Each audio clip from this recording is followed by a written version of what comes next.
Minsan, dumarating sa ating buhay ang isang dagok para sukatin at timbangin kung gaano tayo katatag, katibay, at kung gaano kalalim ang ating pananampalataya sa Diyos.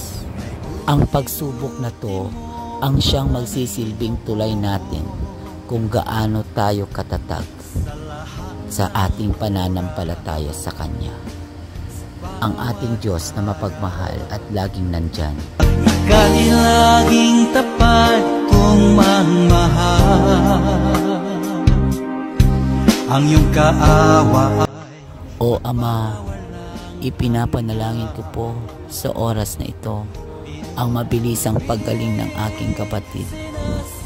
Naway tuluyan na po siyang gumaling at nang amin na po siyang makapiling.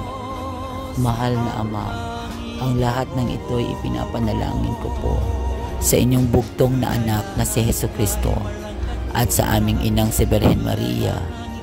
Amen.